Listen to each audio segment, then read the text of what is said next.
What's up, meta nerds? This video will be a complete breakdown of basically all of the lore on Arc Raiders so far. A lot of this is pulling from the official wiki, as well as stuff in-game, part of the world building that can just be deduced from the environment, and it'll be clear when some things are speculation, theories from characters in-game, and or from the community of players. Before we jump in, I just want to stress how beautiful it is when any piece of media can make your engaging with it add to and enhance or reinforce the main message of that media.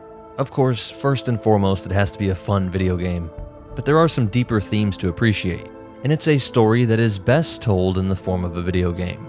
The PvP in the game reinforces the story. One of the simplest ways to explain the mystery of what's going on in Arc is a worldview of the elites that left the world, some breakaway civilization, and they send these Arc bots back to callously scavenge through the planet, destroying things and basically looting.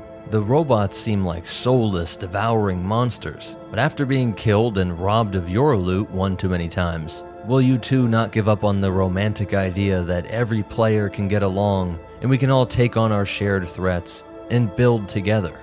Don't you just end up operating mostly on your own, or with a very small group of tight-knit allies, utterly unconcerned with the wishes of any of the other raiders you come across?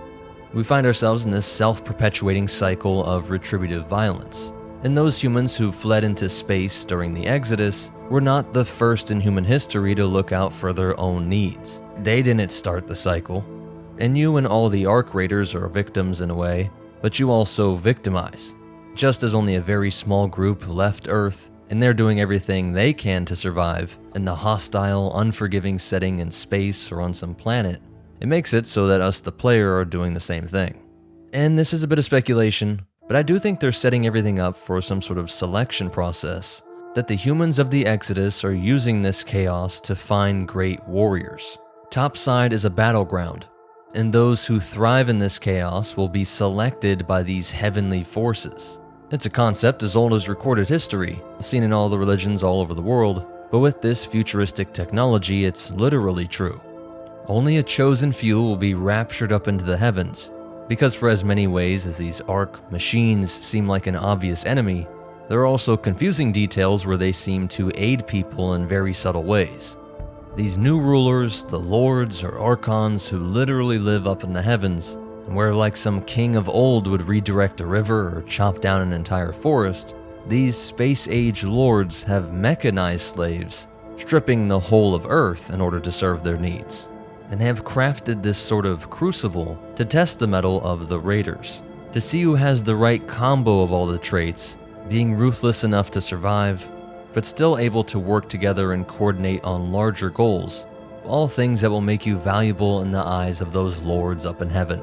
Those humans who left during the Exodus, and who may be behind the Ark themselves. But with that, let's jump into the complete lore of Arc Raiders.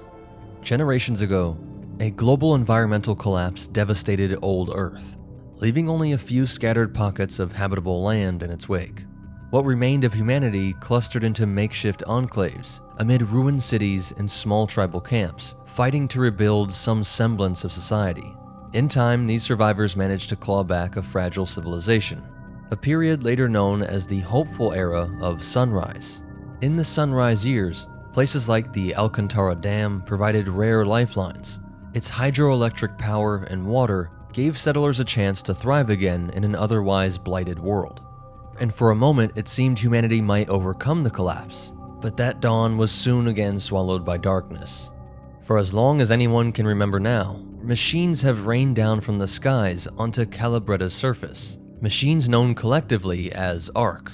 And though no one is certain what this stands for, given their role, it may be something like automated resource collectors. But they would also literally arc across the sky.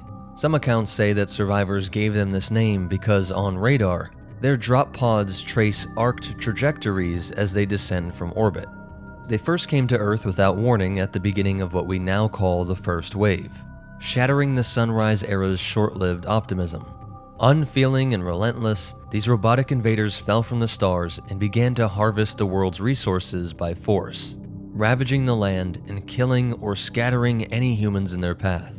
Calibretta's hardy survivors mounted a desperate resistance, For a decade, bitter fighting raged across the so-called Rust Belt region, as improved militias and raider bands battled the Ark onslaught. The invaders came in many forms, from small, unassuming scout units like surveyors, to the feisty ticks, to towering, multi-legged behemoths that dominated the battlefields.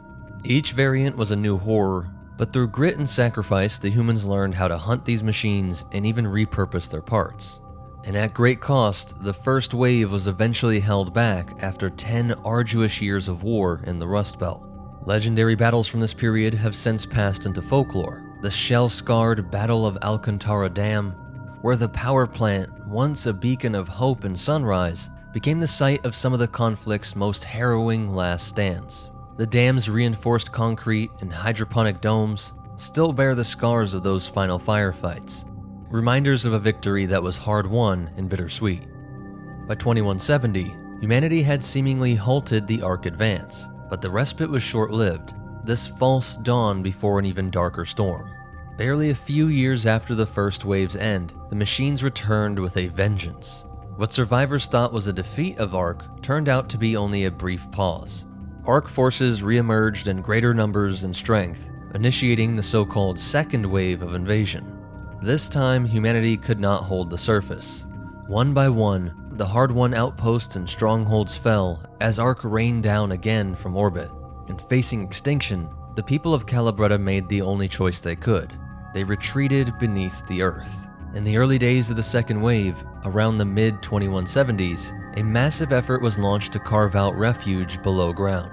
Beneath the ruins of southern Calabretta lay an extensive network of natural caves, ancient infrastructure, and derelict subway tunnels. Desperate settlers flooded into these depths, and subway stations became shelters. One resourceful young survivor named Celeste led the founding of a subterranean haven called Speranza. Built into the buried remnants of an ancient city swallowed by sinkholes, Speranza began as an independent settlement for those fleeing the surface assault. Its name, Italian for hope, became a beacon for humanity's last stand. Over the years, more survivors trickled in from across the Rust Belt and beyond, expanding the settlement through collapsed basements and train tunnels. Eventually, these linked neighborhoods grew into the underground city of Toledo, a patchwork of secluded districts known locally as contradas. Each contrada occupies a different portion of the buried metropolis, separated by distance and rubble. And together they form this uneasy quilt of human habitation hidden beneath Ark's gaze. Life in Toledo was harsh, but it offered a mostly safe refuge from topside's many dangers. Up above, Ark forces roamed largely unopposed across a desolate surface. Below, the survivors fortified their new home as best they could. Speranza's security teams, led by veterans like Shani, sealed off entrances and established defenses to ensure no Ark unit could easily burrow or track humans underground. Each tunnel entrance was barricaded or booby-trapped, and all access points were carefully monitored. For a time, the underground city held firm, but resources in this subterranean sanctuary were woefully limited. Food, medicine, tools, and fuel all were in short supply. If humanity was to survive long-term, hiding would not be enough. They would have to venture topside in search of supplies. And thus, it's out of this necessity that the Raiders were born. Even with lethal Ark machines ruling the surface, a handful of brave souls still dared to venture topside. These scrappy scavengers, the Raiders, became the lifeline of Toledo. Raiders risked the Ark-patrolled wasteland to retrieve the scarce supplies and technologies keeping the underground city alive. They learned to move in small groups or alone, striking quickly and fading away before Ark reinforcements could swarm them. Every foray above was a deadly gamble, but true survival demanded this risk. Raiders hauled back food caches from collapsed buildings, siphoned fuel from derelict vehicles, and salvaged vintage electronics and medical supplies from the husks of their once glorious old world. Most crucially, they harvested components from destroyed Ark units, exotic alloys, power cells, and circuitry, using the enemy itself as their bloodline, feeding off the enemy. And the community could study and repurpose them, and it wasn't long before Raiders achieved a sort of hero status. For their efforts, they would earn extra rations, equipment, and the deep admiration and respect from those they helped sustain. But we also see the infectious nature of evil. Topside is a deadly free-for-all. While there is order enforced in Toledo's tunnels, above there is no law but nature's. No morality beyond survival of the fittest. Raiders from different contradas often view each other as rivals rather than allies. As Toledo's neighborhoods grew more and more isolated over time, raiders became possessive of their turf and the resources within them, often turning on fellow humans in competition for loot. And once it's begun, the cycle of retributive violence runs on its own. Many bitter rivalries had been settled by force in the ruins above. Ambushes over supply drops, skirmishes over choice scavenging grounds, and the underground security forces rarely intervene in these topside feuds, so long as they don't threaten Toledo directly. After all, the raiders knew what they signed up for. Like a gladiator in this arena, there was unmatched glory and riches to be gained from venturing topside. But death was also inevitable, and this has bred a cutthroat edge in raider culture. Of all the things in limited supply, trust is the most scarce. Clever raiders are on the lookout for machine and their fellow man, even their own supposed comrades. But that isn't to say that there isn't a sense of rough camaraderie amongst the raiders. Among those who repeatedly face death on the surface, there is a deep bond that can form.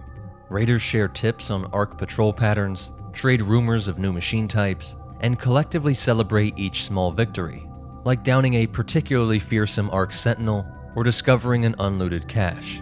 Resourcefulness is the raiders' trademark, and over time they have developed ingenious methods to survive topside, like taking advantages of phenomena like the storm, an especially violent sandstorm that once battered the Rust Belt for days.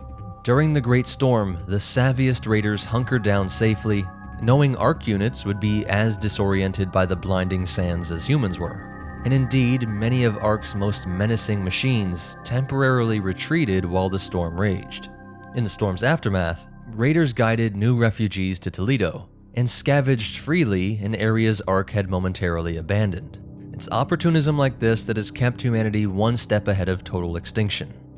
But now let's look deeper at the hidden city of Toledo itself. Nestled deep in the Rust Belt, Toledo is not one cavern or bunker, but rather a network of neighborhoods stitched together underground, what the locals call contradas. Each contrada occupies a distinct zone, like a collapsed municipal block or a section of an old metro line. Some are very small and insular, little more than a few families sheltering in a half-flooded basement.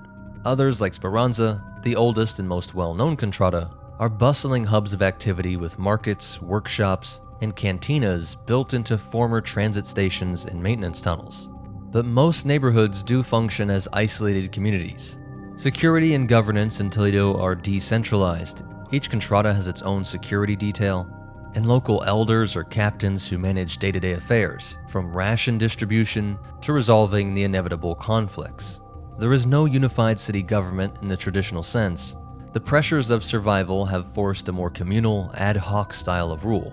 In Speranza, we see Security Chief Shani overseeing defenses and coordinating with other neighborhoods when threats arise, while Celeste provides overall guidance and mediation, respected as a kind of informal mayor by many of the underground dwellers. But importantly, of course, not everyone sees her that way.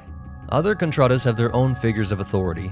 Relations between districts can be tense, as isolation breeds mistrust and resources are always on a knife's edge, leading to friction at least and firefights at worst. But still, in crisis moments, like a cave-in endangering one sector or an Ark breakthrough attempt, Toledo bands together quickly. The mantra, enlist, resist, can be seen on many a tunnel wall, reminding all of this human unity, which is necessary for survival. Travel and communication between contradas and between Toledo and the surface depend on a few ingenious systems engineered during the early days underground. The primary lifeline are the tubes, a network of tunnels and old transit lines spanning the Rust Belt and beyond.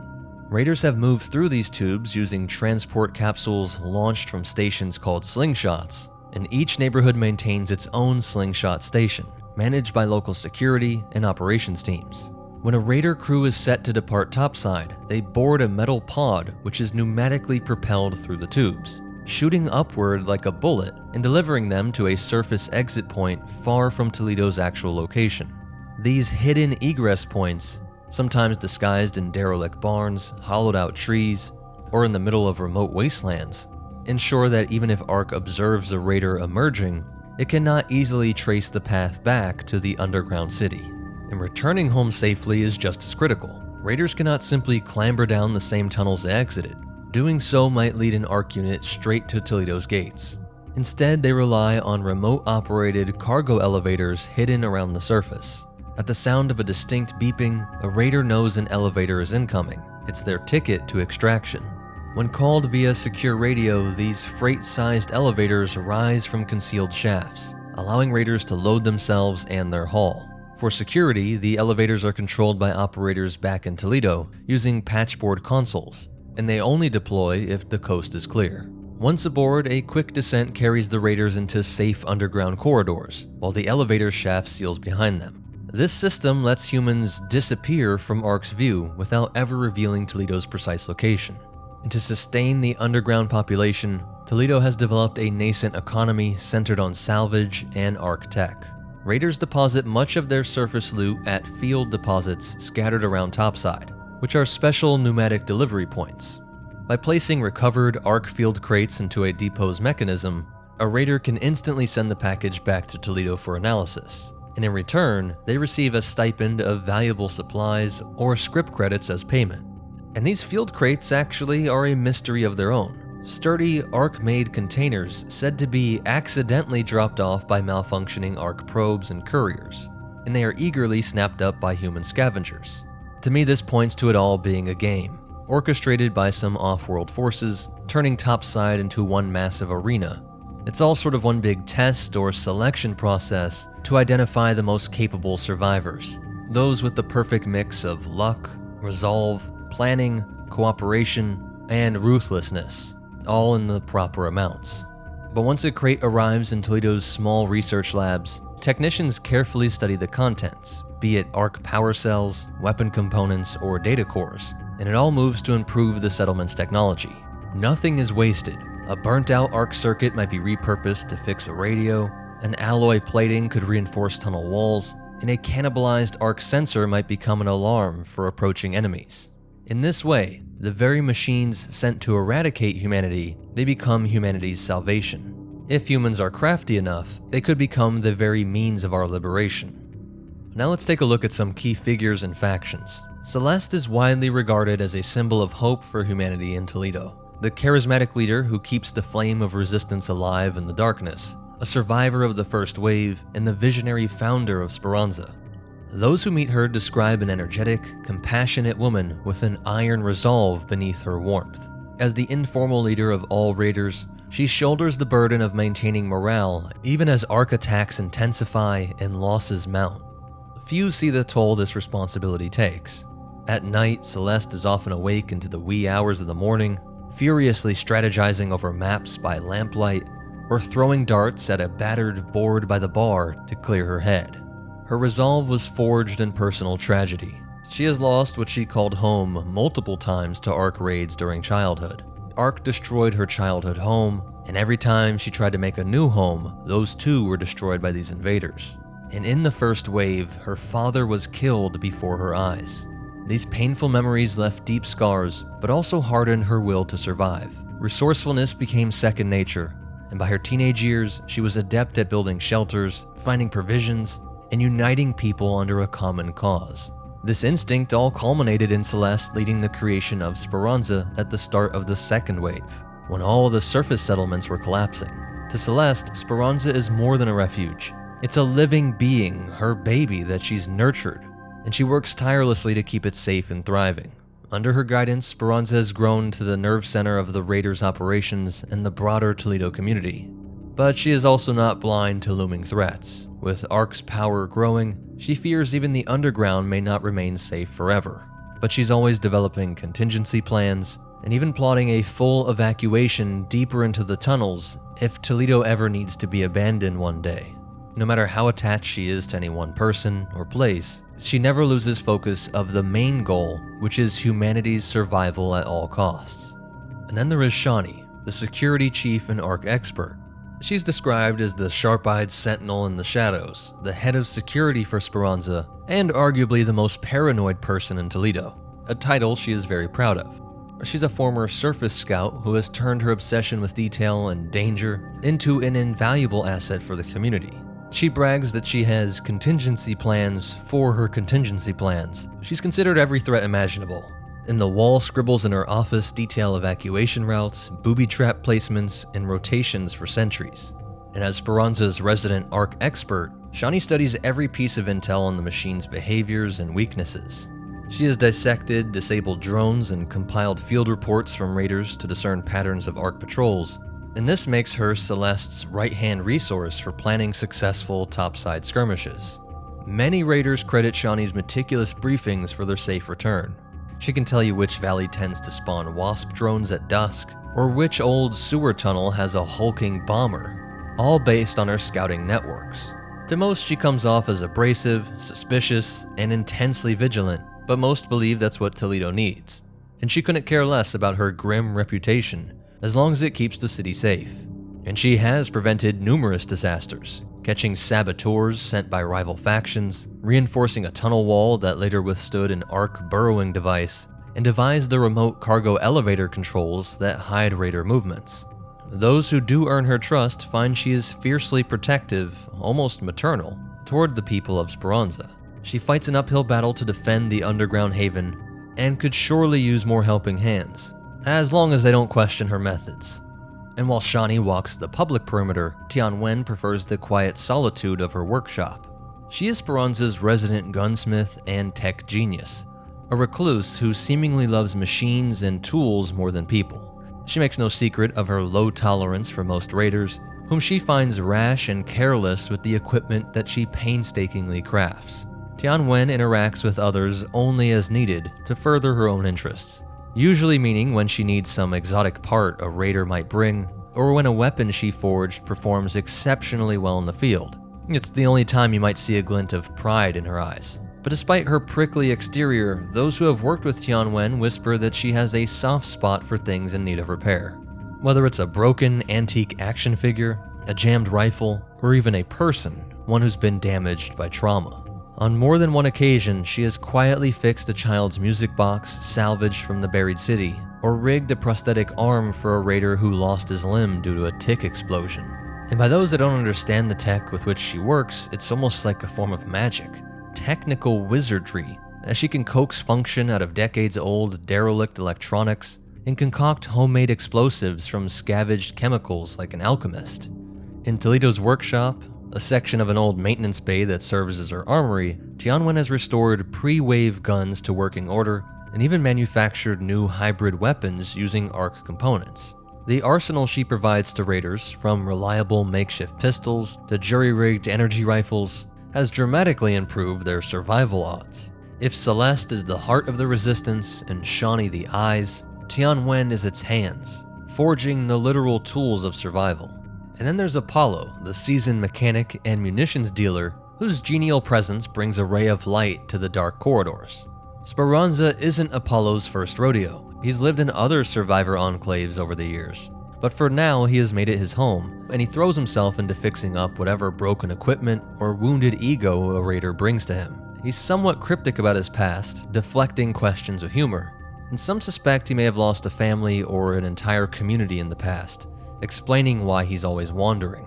Wherever he goes, Apollo can't help but try to make the place better. In Speranza, he quickly became the self-appointed youth coach and librarian. On days off, you might find him organizing a scrappy football match among the children in an open cavern, or curating a small library corner with books he has collected from the surface. By trade, he's also the quartermaster of explosives and trap gear for raiders. And ironically, when he's not dealing in high-yield explosives, he is an avid flute player, serenading the tunnels with surprisingly gentle melodies. All hope he doesn't blow off his fingers one day, because with that, there's no more flute playing. He's often the first to welcome new refugees, offering them a warm meal and repaired tools in order to start their new life underground. Though he keeps his personal history guarded, Apollo has clearly seen the worst humanity has to offer and still retained his kindness. While one of the most unusual residents of Toledo is Lance, an eccentric and bubbly medic android who has become indispensable in tending to the wounded. Lance's very existence is a reminder of the old world's technological marvels.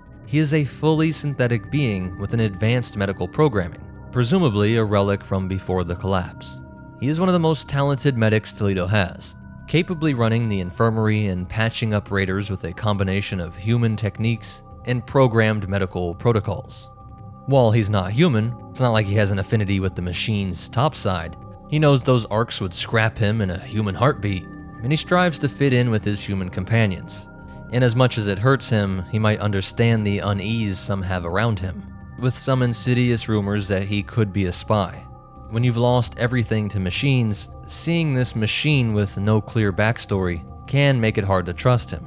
But he has adopted all sorts of human quirks picked up from those around him. He might be singing off pitch at midnight karaoke sessions, or browsing the latest underground fashion trends. He even joins in the boxing matches in Speranza's fight ring, pulling his punches of course.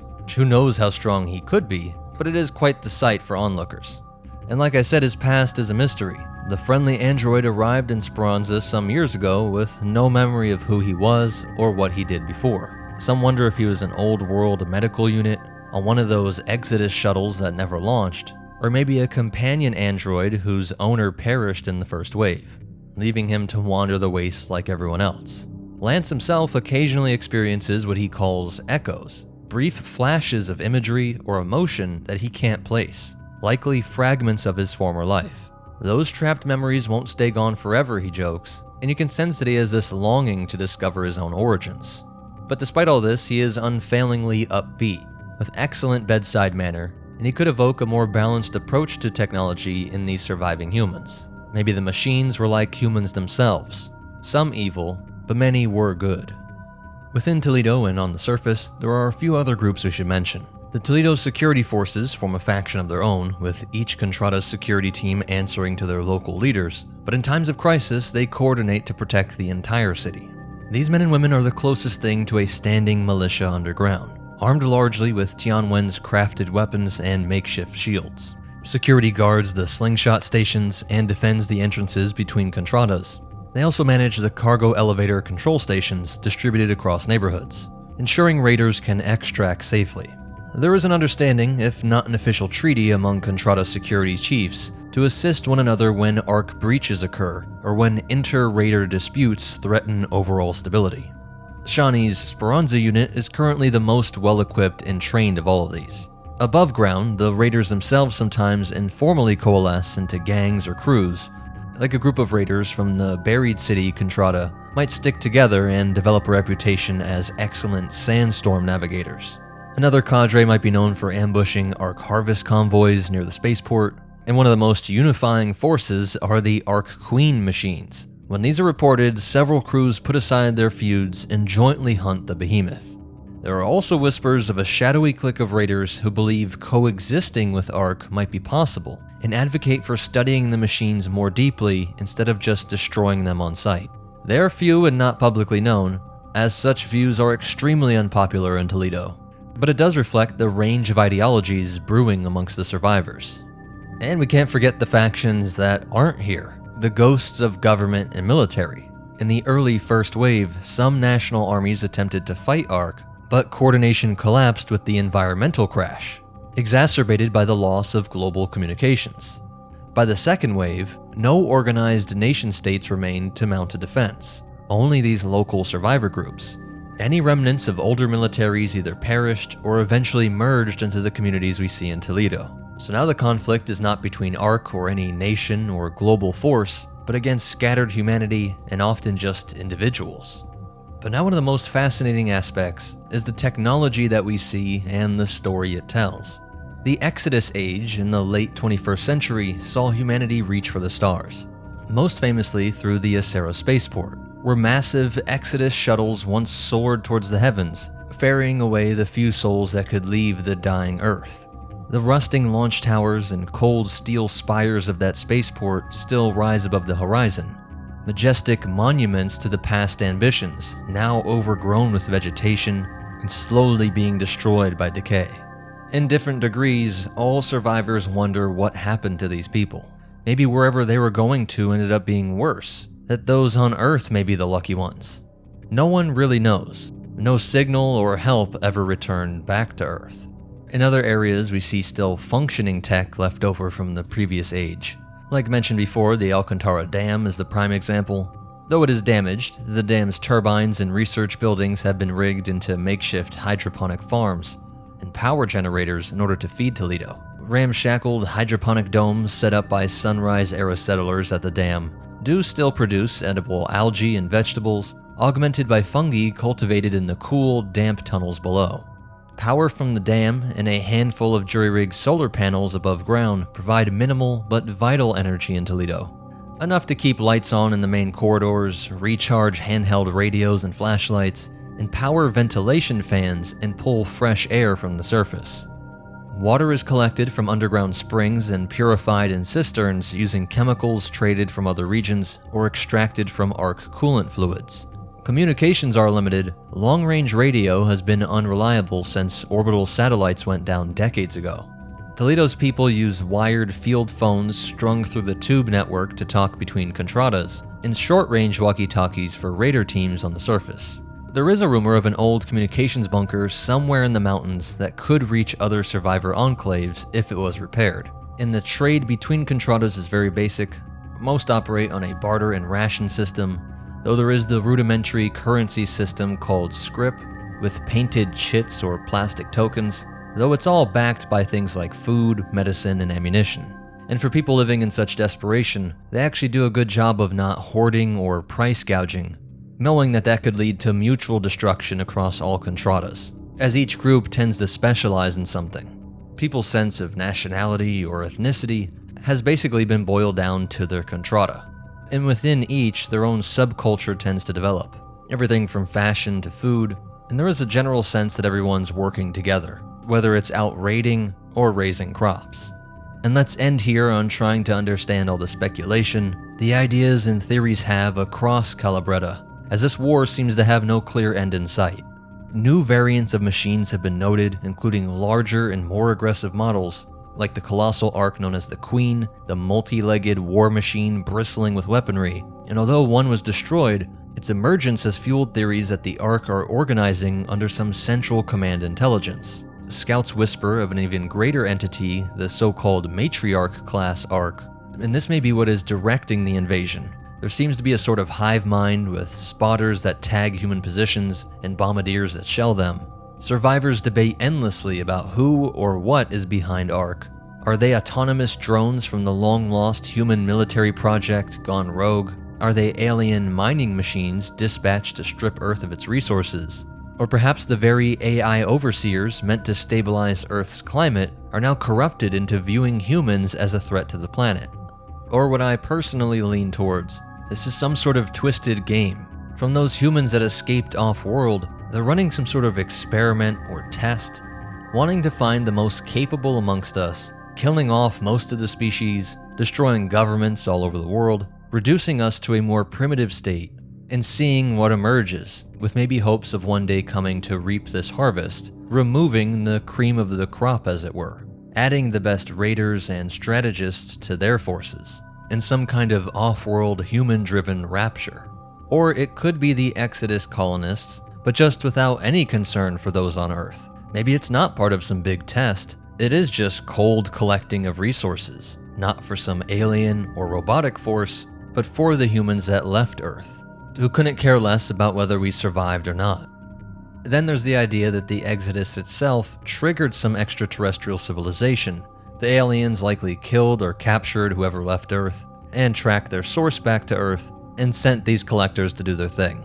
There might be clues in Lance's lost memories. Speaking in his pre-collapse dialect, maybe he was sent by those Exodus humans, hoping that this android could help us, but was somehow damaged and has since lost his memory, and so he can't deliver whatever aid or message is trapped in there. Then there is the confusing and deeply disturbing act of ARC courier units that have been reported dragging away human remains or herding survivors. If it is just routine battlefield cleanup, that doesn't really make sense, as it shouldn't bother these machines. Humans only do this to stop things like disease or just the sheer smell. It's more likely they're harvesting or stripping something from humans, the same way they're stripping the environment. And why do some seem to be captured alive? Are they now suffering a fate far worse than death? In truth, much about Ark remains a mystery. Decades into this conflict, humanity does not understand this enemy or who may be behind them. All they know is that they can be destroyed. And for the time being, that is more than enough. At this point in humanity's survival, it isn't about what you know, it is just about doing two things: enlist, resist. If you made it this far, please hit that like button, it really does help me out. But most important of all, remember, trust is our most valuable resource. Do not let the machine strip that from us. And stay safe topside.